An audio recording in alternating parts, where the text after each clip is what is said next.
Ghana is rolling out a brand new plan to completely reshape its future, and it all hinges on one really important piece of legislation, the Digital Economy and Innovation Development Fund bill. So, today, we're going to break down exactly how this ambitious new fund is designed to bring the entire nation into the digital age. Let's dive right in. It's a massive question, and it's one that countries all over the world are trying to figure out. How do you make sure that all the amazing opportunities of the digital world, things like online learning, mobile banking, all of it, reach every single person, not just the folks living in the big cities?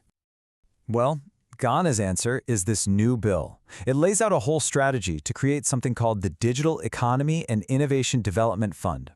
The easiest way to think about it is like a national savings account, but one that's specifically set up to invest in a more connected, more innovative future for the whole country.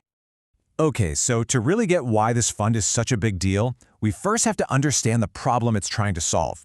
And really, it's all about closing a gap. This right here is the official definition, straight from the bill itself. So what does that actually mean? We're talking about rural communities that don't have reliable internet. We're talking about small businesses that just can't get access to digital tools. Or, young people who don't have the skills they need to get a job in this tech-driven world. This fund is laser-focused on targeting these underserved or unserved areas and bringing them into the fold. So that's the problem. Now let's get into the solution that Ghana is putting on the table. This is the engine that's supposed to drive all this change, and it's called the DEID Fund. The DEID Fund is basically the powerhouse for this whole transformation. Its main job, as laid out in the bill, is to provide both the money and the technical know-how for everything from building digital infrastructure to developing new skills and supporting entrepreneurs. It's one central body with a super clear mission. And the bill breaks that mission down into four really clear goals.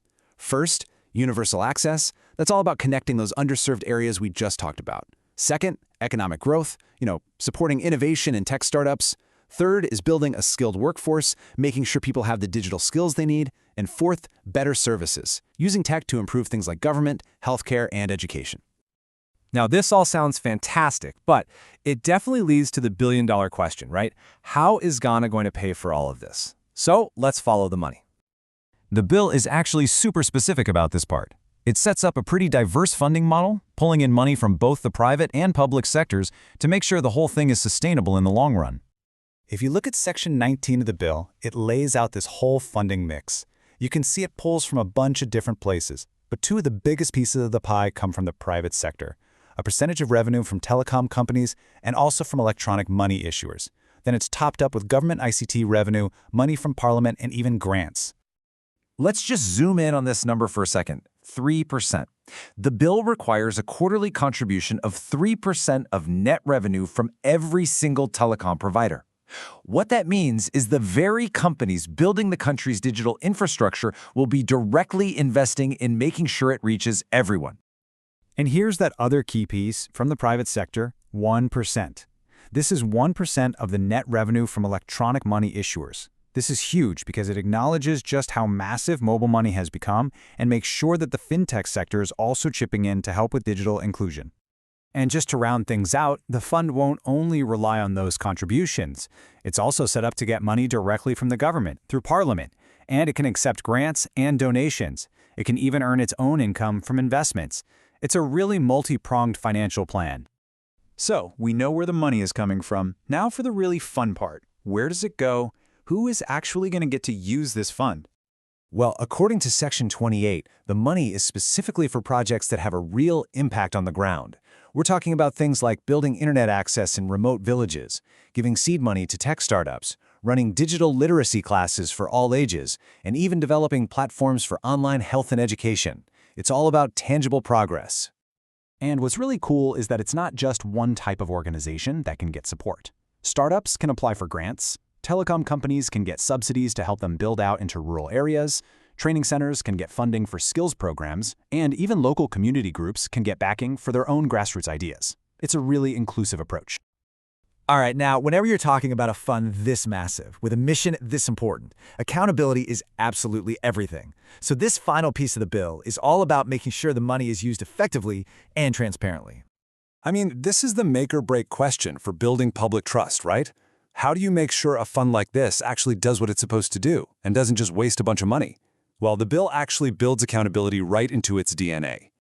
And here it is, the key to the whole thing. This is a direct quote from Section 35 of the bill. It legally requires the fund to create a publicly accessible digital reporting platform. Now, this isn't just a nice idea or a suggestion. It is a core legal requirement for total transparency. So what does that actually mean for you? It means you have the right to know exactly who is getting the money, what the status of their projects is, how much is being spent every single quarter, and even the findings from official audits. All of this has to be made available to the public on that digital platform. And this isn't just about tracking the cash. Section 36 also demands an annual digital impact dashboard. This is all about measuring the real-world results. How many new people are connected to the internet? How many jobs were created? How many people learn new skills? The most important thing here is that success is going to be measured by its impact on people's lives, not just by the dollars spent. So, at the end of the day, this Digital Economy and Innovation Development Fund, it isn't really the end goal itself. It's a tool, a really powerful, publicly funded, and transparent tool. So the real question this bill leaves us with is this: what kind of digital future will Ghana choose to build with it?